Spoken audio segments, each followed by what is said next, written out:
വിവിധ ആവശ്യങ്ങൾ ഉന്നയിച്ച മലബാർ ദേവസ്വം ബോർഡ് എംപ്ലോയീസ് യൂണിയന്റെ നേതൃത്വത്തിൽ ദേവസ്വം ബോർഡ് ഓഫീസിലേക്ക് പ്രതിഷേധ സമരം സംഘടിപ്പിച്ചു. CITU ജില്ലാ പ്രസിഡന്റ് മാമ്പറ്റ ശ്രീധരൻ സമരം ഉദ്ഘാടനം ചെയ്തു. 2 ദിവസങ്ങളിലായാണ് പ്രതിഷേധ സമരം നടക്കുക. മലബാർ ദേവസ്വം സമഗ്ര നിയമപരിഷ്കരണം ഉടൻ നടപ്പിലാക്കുക, ശമ്പള പരിഷ്കരണ ഉത്തരവ് നടപ്പിലാക്കുക തുടങ്ങി നിരവധി ആവശ്യങ്ങൾ ഉന്നയിച്ചാണ് മലബാർ ദേവസ്വം എംപ്ലോയീസ് യൂണിയൻ CITUവിന്റെ നേതൃത്വത്തിൽ ദേവസ്വം ബോർഡ് ഓഫീസിലേക്ക് പ്രതിഷേധ സമരം സംഘടിപ്പിച്ചത്. നിലവിലെ നിയമം മാറ്റി തിരുവിതാംകൂർ ദേവസ്വം മാതൃകയിലുള്ള നിയമം വരേണ്ടത് അനിവാര്യമാണെന്നും ഇത് ജീവനക്കാരുടെ വർഷങ്ങളായുള്ള ആവശ്യമാണെന്നുമാണ് പ്രതിഷേധക്കാർ പറയുന്നത്.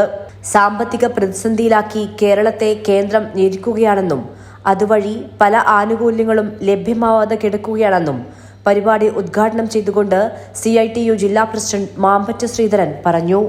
സർക്കാരിന് നൽകാമെന്ന് പറയുന്ന തുക ആ തുക കൊടുക്കുന്നില്ല. 2023 മാർച്ച് 31 കണക്ക് കൂട്ടിയാൽ 57,400 കോടി രൂപ കേരള സംസ്ഥാനത്തിന് അർഹതപ്പെട്ട സാമ്പത്തിക ധനസഹായം കേന്ദ്ര ഗവൺമെന്റിൽ നിന്ന് നൽകേണ്ടത് വെട്ടിച്ചുരുക്കുകയാണ്. കേരളത്തെ സാമ്പത്തികമായി ഞെരുക്കുകയാണ്.